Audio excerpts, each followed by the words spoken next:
आप सभी को जय गुरुदेव। जय गुरुदेव। मैं आशा करती हूँ आप सब लोग हेल्थ के स्टेटस से सही होंगे, आप लोग समस्याओं से दूर होंगे और साधनाओं में गुरु चिंतन में जरूर लीन होंगे। आज मैं आप सबको सबसे पहले गुरु पूर्णिमा की हार्दिक शुभकामनाएं देती हूँ।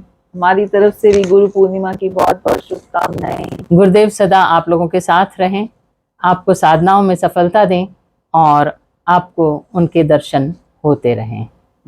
आज गुरु पूर्णिमा का ये विशेष पर्व है। मुझे तो लगता है कि शायद हमारे जीवन में इससे बड़ा कोई त्योहार ही नहीं है।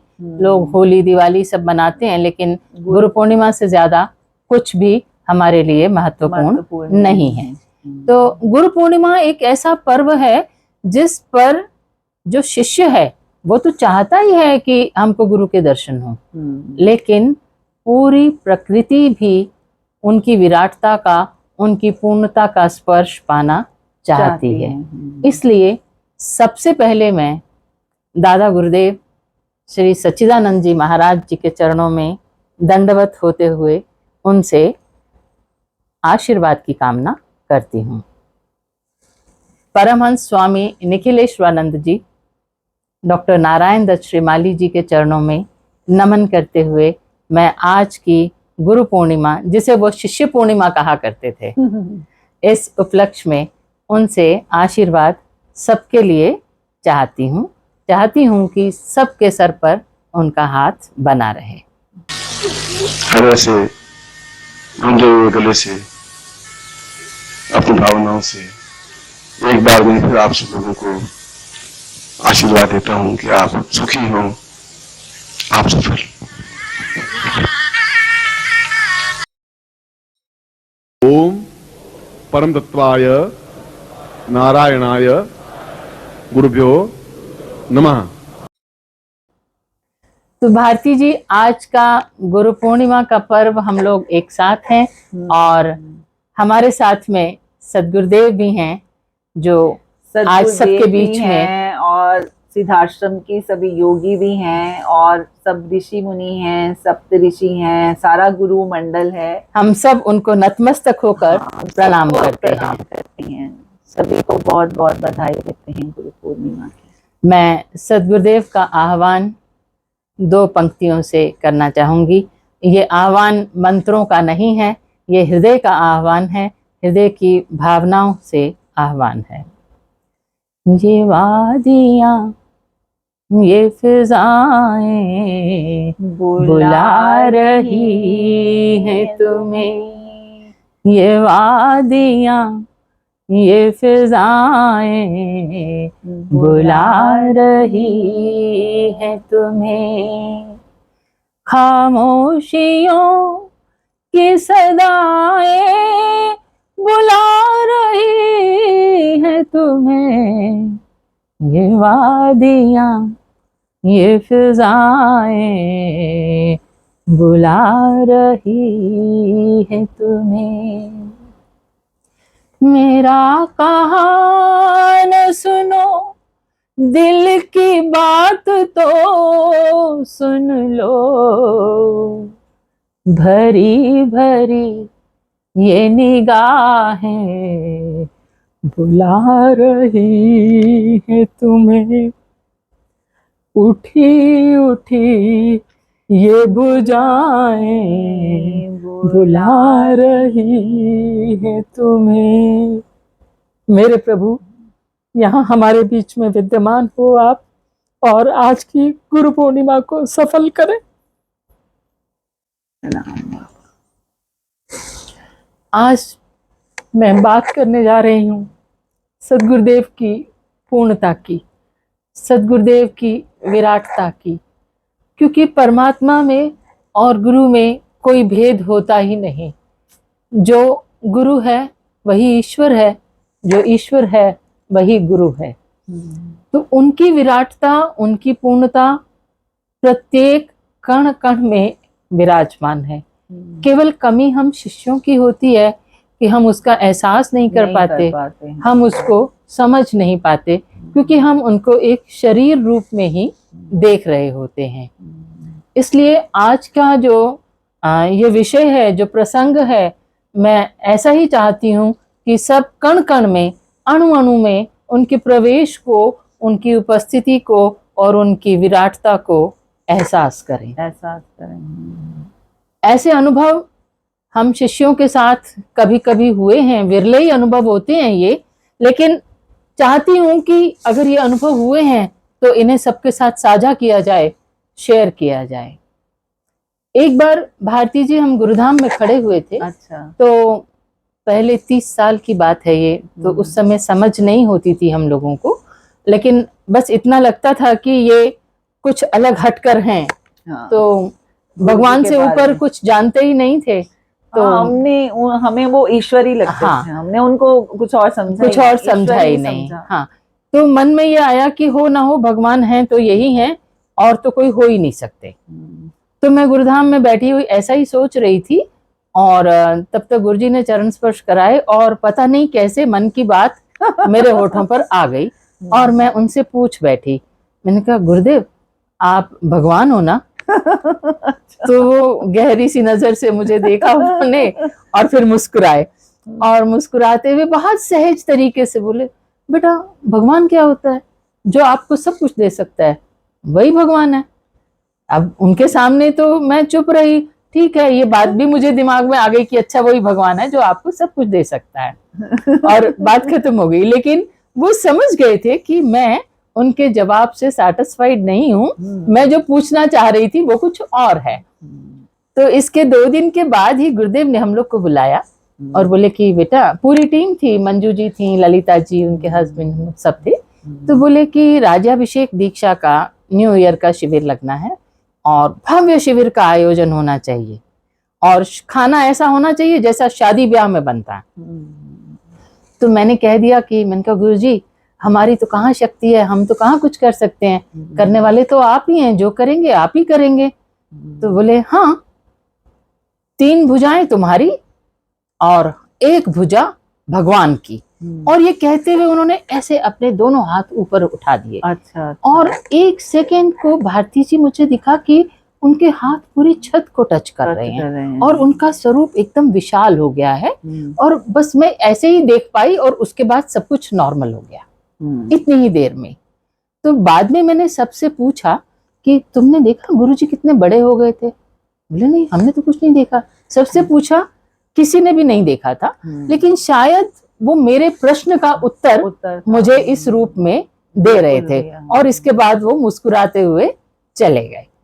तो मैं सद्गुरुदेव आज आपसे पूछना चाहती हूँ कि जब आप हमें इस तरह से अपना स्वरूप दिखाते हैं, उस समय हम ये क्यों नहीं जान पाते कि ये आप ही हैं? हम भ्रम में क्यों पड़ जाते हैं? भ्रम हो जाता है कई बार। हम भ्रम में क्यों पड़ जाते हैं कि शायद मेरी आंखों को धोखा हुआ है, हम ऐसा सोचने लग जाते हैं। हम बिल्कुल क्लियर कट क्यों नहीं हो जाते कि नहीं ऐसा ही है और गुरुजी इसको दिखा रहे हैं? बिल्कुल बिल्कुल ऐसे ही हूँ। ऐसे मुझे भी कई बार शिविर में, जैसे गुरुजी बैठे हैं, फिर लगा शिव बैठे हैं, फिर नहीं गुरुजी बैठे हैं, फिर शिव बैठे हैं, तो ये ऐसे भ्रम होता था। तो मेरा भी ये प्रश्न है कि गुरुजी इस बात को एक्सप्लेन करें कि ये भ्रम होता है या सत्य होता था, भी क्या था? भगवान शंकर ने स्वयं इस श्लोक में कहा है कि मैं प्रत्येक उस व्यक्ति में गुरु के रूप में हूं। शिवो हम गुरु हम, मैं शिव हूं, मैं गुरु हूं। यह गुरु स शिव प्रोक्ता, यह शिव स गुरु स्मृतः। यह शिव है, वे गुरु हैं। यह गुरु है, वह शिव है। यस्याम भेदेन भावेन सतस्याम नरकम गति। इनमें जो भेद करता है उसको दुख प्राप्त होता है, नरक प्राप्त होता है। क्योंकि भगवान शिव तो ऑर्डर दानी है ही, वह तो देखता है, सब कुछ प्रदान करता है। और गुरु को भी इस श्लोक में यही बताया गया है कि वह अपनी सब कुछ उसको प्रदान कर दे शिष्य को, और इस प्रकार का अद्वितीय बना दे कि मृत्यु भी उसके सामने आके खड़ी नहीं हो सके, यमराज भी आंख नहीं मिला सके उसके सामने, ऐसा तैयार कर दे। तो एक बार संगीता जी ऐसे हुआ कि मैं ना जैसे गुरुजी के पास जाना शुरू हुई ना, हमारे घर में कोई कृष्ण का चित्र भी नहीं था। अच्छा। तो मैं हर समय कृष्ण का वो स्वरूप देखती रहती थी। तो मेरे को हर समय कृष्ण नजर आ रहे हैं, कभी गाय के साथ हैं, कभी बाल रूप में हैं, अलग अलग उसमें मुझे हर समय ऐसे दिखाई देते थे। मैं काफी परेशान सी हो गई, ये कैसे हर वक्त दिखते रहते हैं, अभी पता नहीं क्या मुझे क्या हो गया, कुछ चक्कर हो गया है शायद। और ऐसे कई महीने ऐसे ही चलता रहा। अच्छा। और अभी भी ऐसे कई बार होता है। तो मुझे इस बात का बिल्कुल समझ नहीं आ रहा था उस समय। कुछ बाद में मेरी गुरुजी से बात भी हुई थी इस बारे में, तो उन्होंने भी कुछ एक्सप्लेन किया था। तो आज मैं फिर दोबारा ही चाहती हूँ कि इस प्रश्न का जवाब हो, और गुरुजी से प्रार्थना करती हूँ कि वो बताएं कि ऐसा मेरे जैसे कई शिष्यों को ऐसे फिर रहता है इस बात को भी क्या हो रहा है, क्योंकि हर बात गुरु एक्सप्लेन नहीं करते। तो हो सकता है अब कोई ऐसी डायरेक्शंस, कोई ऐसा वो माध्यम से दें ऐसी इस बात का जवाब। तो मेरा भी आज का ये प्रश्न है कि इसका गुरुजी जवाब देंगे। मुस्कुराहट जैसे तिरछी, गुरुजी का खड़े होने का स्टाइल भी कई बार वैसा, और प्रखर था बिल्कुल, और इतनी सुंदर मुस्कुरा के और फटाफट सीढ़ियां चढ़ जाते थे। और मैं तो 5-5 मिनट हंसती रहती थी कि ये क्या चक्कर है। वो जो मुस्कुराहट में जो वो पता नहीं क्या मतलब जान प्राण होते थे, ऐसे होता था कि आप ब्रह्मांड में कुछ भी कर सकते हो उस मुस्कुराहट को प्राप्त करने के लिए। भारती जी जब गुरुजी जोधपुर से आते थे ना, गुरुजी और माता जी, तो हम लोग एयरपोर्ट पर उनको रिसीव करने जाया करते थे। तो पूरे एयरपोर्ट पर कितने लोग होते हैं, लेकिन उस पूरी भीड़ में गुरुदेव एक अलग नजर आते थे। दूर से आप दूर से उनको देख लोगे कि वो आ गए हमारे गुरुदेव। हाँ, वो तो है उनका एक जो चलने का स्टाइल, खड़े होने का स्टाइल, बैठने का स्टाइल, मुस्कुराने का स्टाइल, उसमें एक अजीब सम्मोहन जादू। एक बार ना गुरुजी ने वो पहना हुआ था ऐसे, वो कपड़ा मतलब साउथ से कोई आया तो उनको ऐसे अंगवस्त्र, पटका टाइप होगा। हाँ। वो डाल के बैठे हुए, और मैं गुरुजी को मिलने के लिए एंटर हुई। तो मैंने कहा बाबा आज बहुत सुंदर लग रहे हो। कहते अच्छा, यही बात मैं तुम्हें कहना चाह रहा था, तुम भी सुंदर लग रही हो। मैंने कहा बाबा मैंने ऐसे कहा, मैं क्या निखिलेश्वरानंद जी की शिष्य हूँ, सुंदर तो होंगी ही। कहते हाँ आज तूने कोई ढंग की बात की है। कहते अच्छा लगा तेरा उत्तर सुन के। तो बहुत ही हंसे, फिर गुरुजी भी हंसते रहे, मैं भी बहुत हंसी। मैं बहुत सामान्य व्यक्तित्व हो सकता हूँ, मैं अपने आप को राम और कृष्ण और बुद्ध और महावीर के समान नहीं कह सकता, मगर मैं उनसे न्यून भी नहीं हूं, ये बात भी गारंटी की बात है। मैं कमजोर नहीं हूं, और कृष्ण ने अगर प्रेम किया है तो मैंने भी खुल करके प्रेम किया है, कोई चुप करके प्रेम नहीं किया है आप लोगों से, आप में से प्रत्येक से। दूसरा एक बात और भारती जी की, सदगुरुदेव का जो प्रेम था, जो सम्मोहिनी थी, वो जैसे कृष्ण के चारों तरफ प्रेम का आवरण था, पूरा वातावरण उसमें पशु पक्षी सब प्रेममय थे, है ना। ऐसे ही सदगुरुदेव के साथ भी ये बात थी, सब प्रेममय थे उस समय। और जो है उनके आसपास 500 मीटर तक जो है प्रेम की वर्षा होती थी, अमृत वर्षा। उनके जो 500 मीटर तक भी उनके कांटेक्ट में आ गया, वो भी उनके अमृत में नहाता था। 500 मीटर क्या संगीता जी, वो तो मतलब ऐसे प्रेम झरता होता है जैसे शरीर से, शब्दों से, उनकी आंखों से प्रेम बरसता था। और मतलब वो उसका कोई एक्सप्लेन ही नहीं कर सकते। एक गुरुजी की पुस्तक है, उसमें भी उन्होंने ये बात कही है। किसी ने प्रश्न पूछा है शिष्य ने, तो उन्होंने कहा कि मैं सर से लेकर पैर तक प्रेम ही प्रेम हूँ। अगर कोई मेरा परिचय जानना चाहता है तो प्रेम के अतिरिक्त मेरा कोई परिचय नहीं है, ये उन्होंने बोला। वैसे भी संगीता जी सब प्रेम बहुत ऊंची वाइब्रेशन है, प्रेमा भक्ति कहते सबसे ऊंची मतलब उसमें आती है, और जो प्रेम में है वो सब कुछ प्राप्त कर लेता है।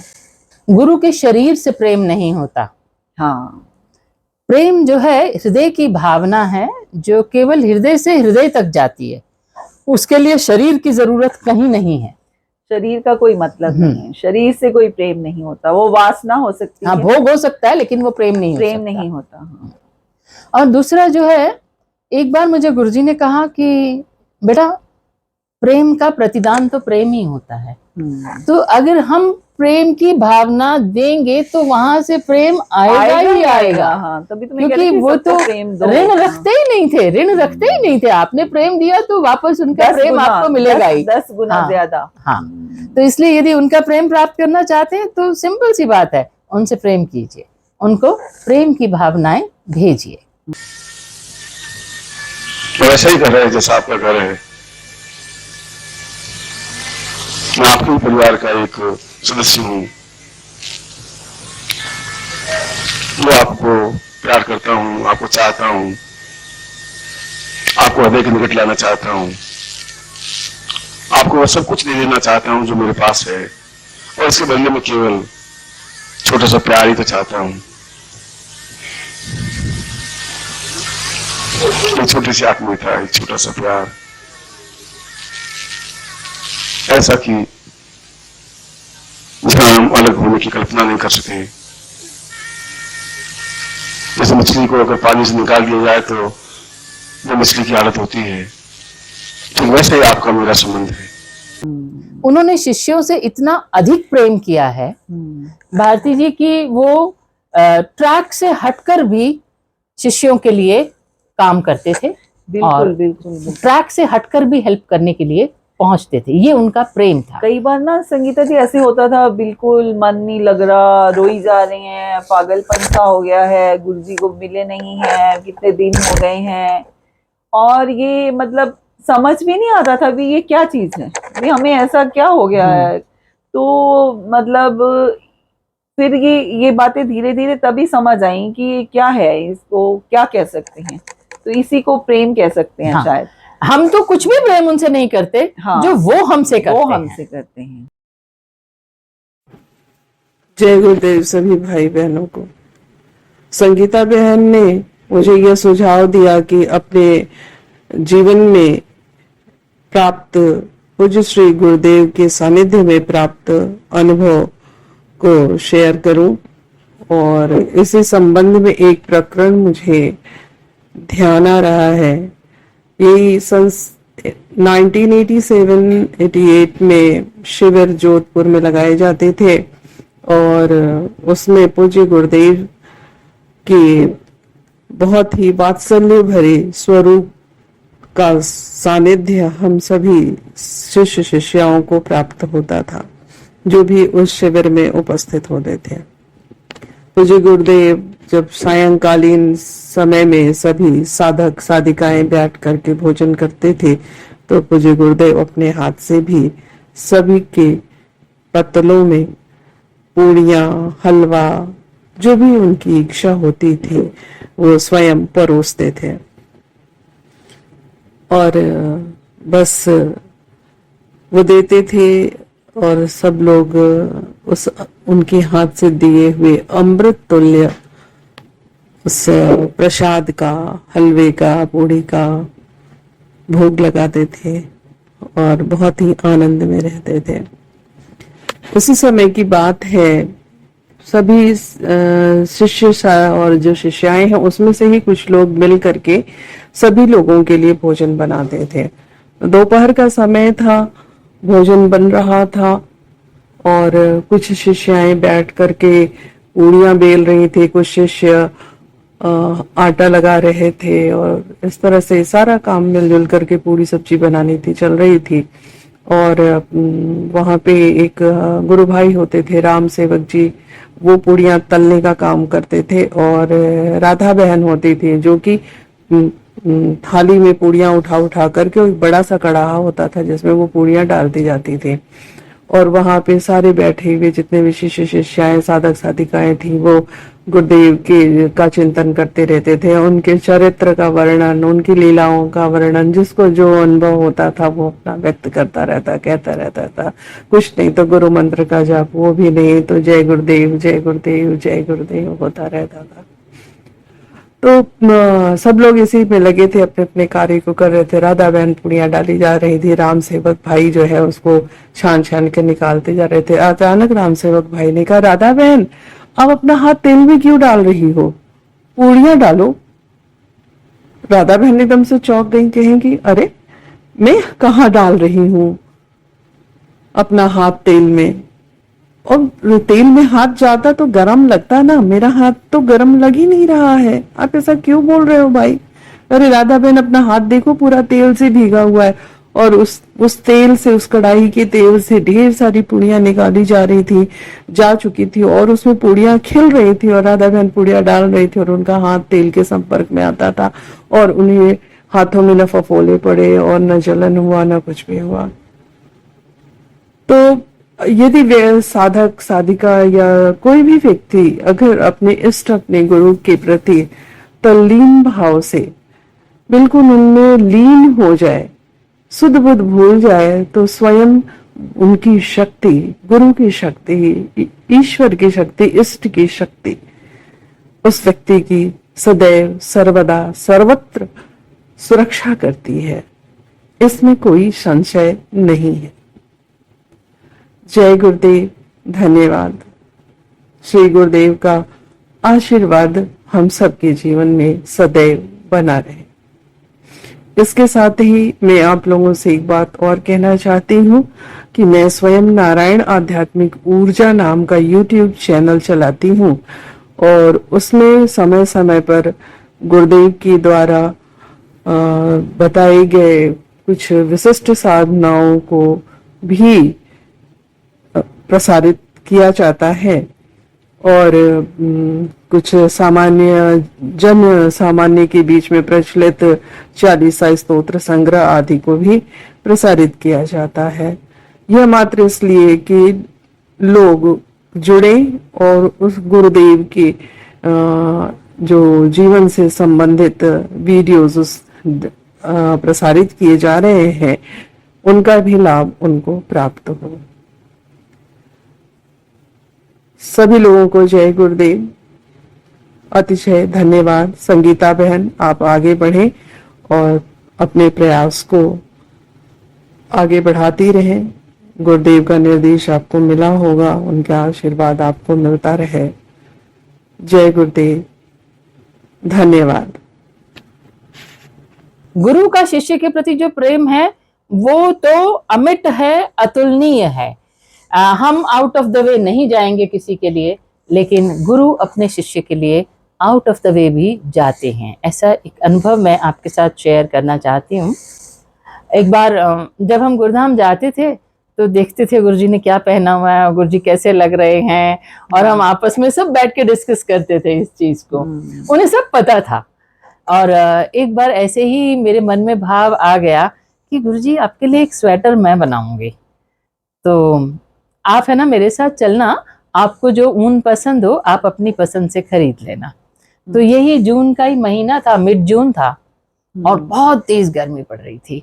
और मैं उस तेज गर्मी में गुरुजी को प्रार्थना की, गुरुजी मेरे साथ चलिए और आप अपनी पसंद से ऊन ले लीजिए।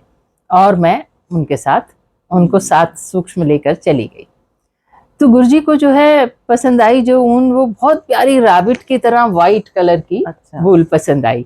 मैं वो लेकर आई। तो उस दिन बाय चांस मैंने नया जूता पहना था लेदर का, और उससे मेरे पैर छिल गए, छाले पड़ गए, और जो है चला ही नहीं जा रहा था, पैर ही नीचे नहीं रखा जा रहा था। मैं वूल लेकर आई, बस स्टैंड पर उतरी और मैं बस स्टैंड पर ही बैठ गई। हालांकि वहां से मेरा घर वॉकिंग डिस्टेंस पर था, लेकिन पता नहीं पैर ही नहीं उठ रहा था, चला ही नहीं जा रहा था। और देखा कोई रिक्शा, कोई ऑटो, कुछ भी नहीं। और रिक्शा ऑटो की क्या बात करूं, इतनी गर्मी थी कि कोई चिड़िया तक नहीं थी वहां पर। तो मैं बैठी, अब कैसे जाऊं। मैंने गुरुजी से प्रार्थना की, गुरुजी मैं तो यहाँ बैठी हूँ, अब जैसे मर्जी ले जाओ मुझे, अब आप ही मुझे घर पहुंचा दो। मैं तो अपनी धुन में बोलती जा रही हूँ। तब तक एक रिक्शा आ गया और आके कहता है, बेटा कहाँ जाओगे? मैंने कहा बाबा अंदर तक ही जाना है बस। तो बोला हाँ बैठ जाओ।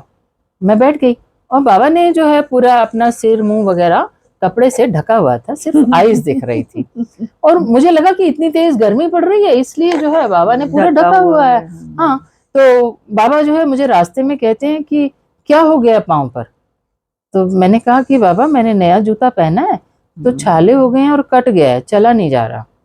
अच्छा तो ऐसे करना, इस पर सरसों का तेल लगाकर जूते को धूप में रख देना, ये खुल जाएगा। मैंने कहा अच्छा।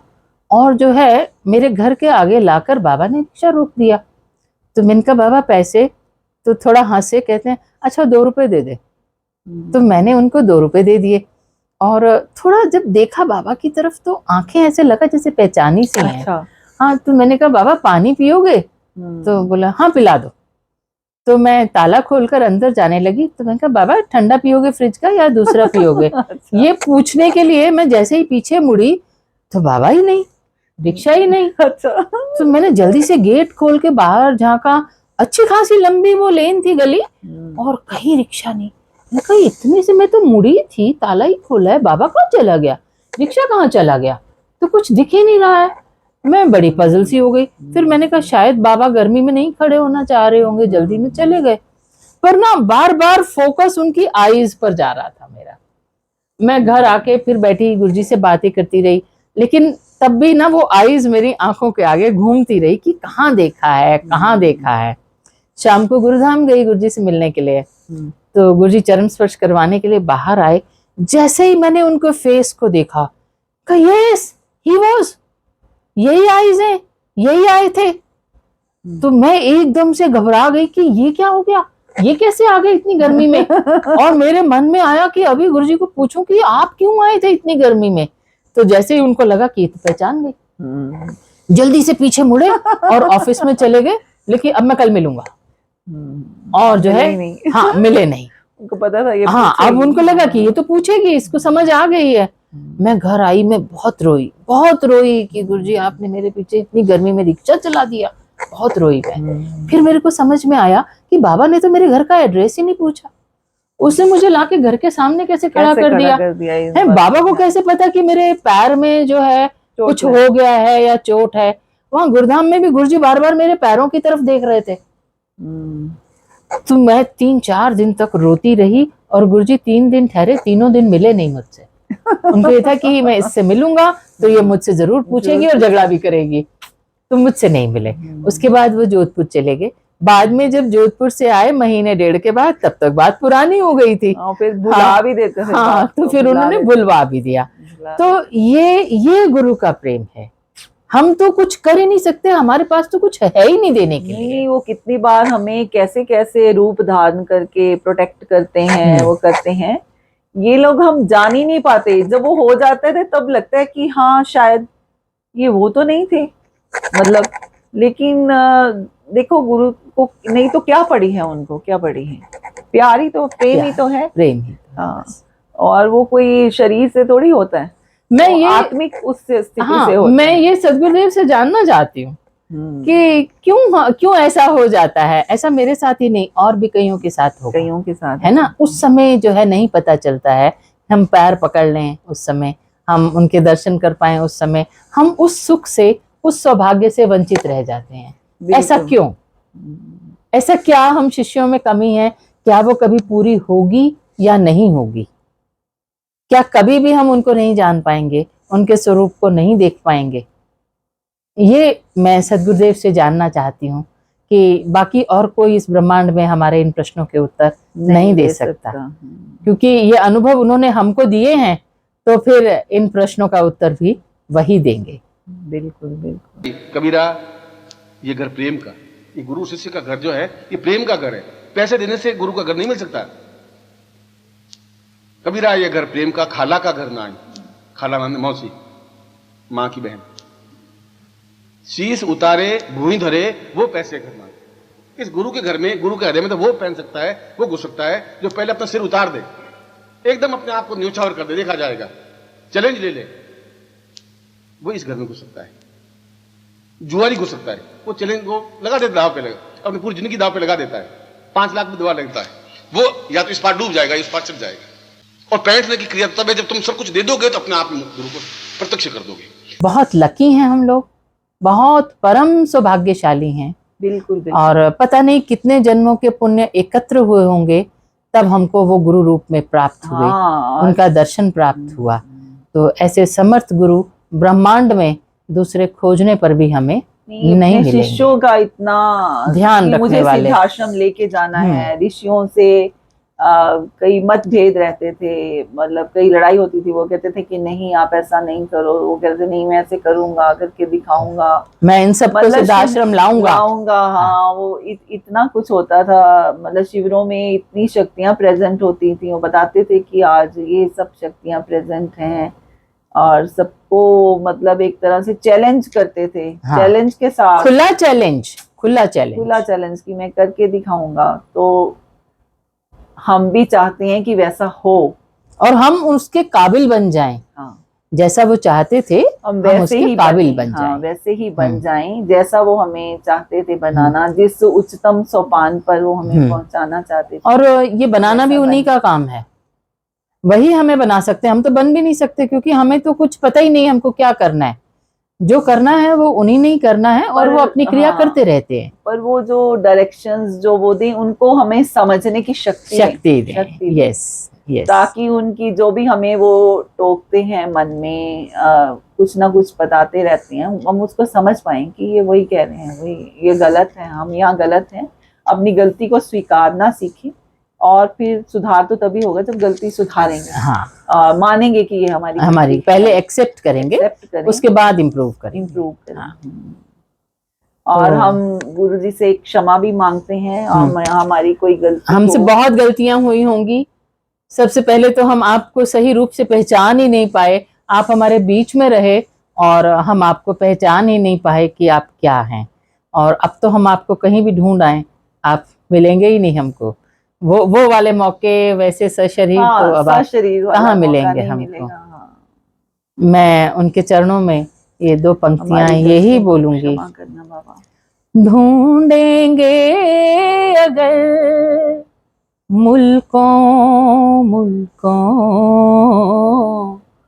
ढूंढेंगे अगर मुल्कों मुल्कों, मिलने के नहीं नायाब हो तुम, मिलने के नहीं नायाब हो तुम, नायाब हो तुम, नायाब हो तुम। इसके साथ ही मैं उनके चरणों में नतमस्तक होते हुए आप सबको जय गुरुदेव कहती हूँ। जय गुरुदेव।